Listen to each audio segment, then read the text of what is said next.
बहुत बहुत स्वागत है आप सभी का हमारे एटीएस हिंदी न्यूज में।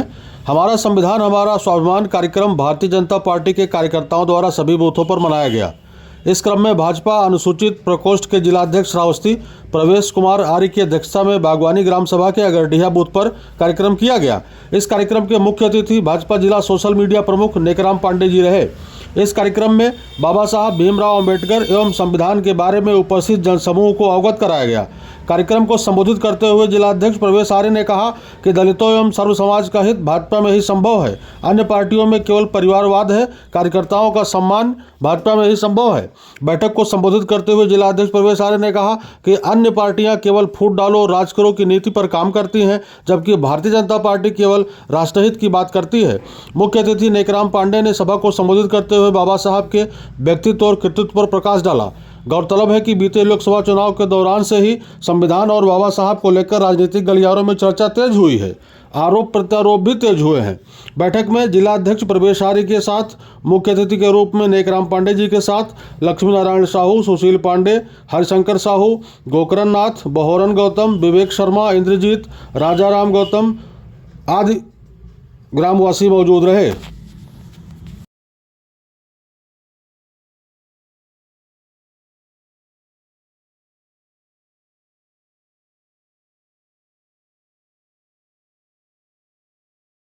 राष्ट्रीय अध्यक्ष तक एक विंग जो अनुसूचित समाज के लिए क्या किया जा सकता है, इस पर समय समय पर भारतीय जनता पार्टी की सरकारों को, जो हमारे इसके प्रदेश अध्यक्ष अभी आए थे रामचंद्र कनौजिया जी प्रदेश अध्यक्ष 3-4 दिन पहले, इन लोगों को बाकायदा विभिन्न आयोगों में नामित कर दिया गया है कि ताकि ये अनुसूचित समाज के लिए क्या क्या कल्याण का विषय कब कब सोचा जा सकता है, उसका सुझाव समय समय पर वहाँ देते रहे। श्रावस्ती जनपद की कमान प्रवेश आर्य के हाथों में। ऐसे अलग अलग जिलों में अलग अलग हमारे अध्यक्ष हैं जिनका काम अनुसूचित समाज के लिए विशेष चिंता करना है। बाकी भारतीय जनता पार्टी में जात के चश्मे से किसी को नहीं देखा जा सकता, गुमराह किया जा सकता है कि जैसे चुनाव आवे तो कहते भाई आप फलानी जात के हो, भाजपा वाले को मिलना चाहिए, वो विषय अलग हो गया। लेकिन भारतीय जनता पार्टी में जाति का कोई चश्मा नहीं है। जैसे मेरा नाम नेकराम पांडे है, मैं सोशल मीडिया इंचार्ज हूँ जिले का, और ये अनुसूचित मोर्चा के जिलाध्यक्ष हैं। तो अपेक्षित की जहाँ श्रेणी आएगी वहाँ ये भी बैठेंगे, हम भी बैठेंगे। कुर्सी में ये नहीं है कि नहीं ये अनुसूचित समाज वाले हैं तो उनको पीछे कुर्सी मिलेगी, ये पंडित समाज वाले तो आ जाए, ऐसा कुछ नहीं। वहाँ पर समता का भाव है। वास्तव में प्रजातंत्र का अगर कहीं कायदे से प्रादुर्भाव हुआ है तो भारतीय जनता पार्टी, जहाँ एक बूथ का अध्यक्ष राष्ट्रीय अध्यक्ष बनने की क्षमता भाजपा में रखता है। ऐसा हुआ भी है क्योंकि वहाँ एक परिवार का, जैसे नरेंद्र मोदी प्रधानमंत्री हैं तो उनके आगे कोई वारिस ही नहीं, योगी आदित्यनाथ मुख्यमंत्री हैं तो कोई, तो वहाँ मतलब दूसरे को मौका मिलना फाइनल है कि दूसरे को ही मौका मिलेगा।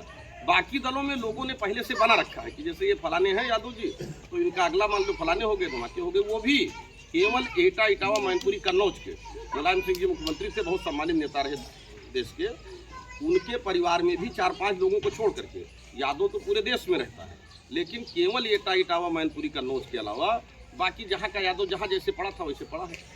भारतीय जनता पार्टी में भूपेंद्र यादव राष्ट्रीय महामंत्री और हमारे यहाँ राष्ट्रीय अध्यक्ष भारतीय जनता पार्टी में अनुसूचित समाज का देने का काम किया। अनुसूचित जनजाति का, जिसको कोई पूछता नहीं जानता नहीं, उस समाज से देश का राष्ट्रपति बनाने का काम भारतीय जनता पार्टी ने किया। द्रौपदी मुर्मू जी देश की राष्ट्रपति हैं, जिनके सामने प्रधानमंत्री को भी नमस्कार करना है और सर्वोच्च न्यायालय का मुख्य न्यायाधीश भी उन्हीं के द्वारा शपथ दिलाकर मुख्य न्यायाधीश बनाया जाएगा।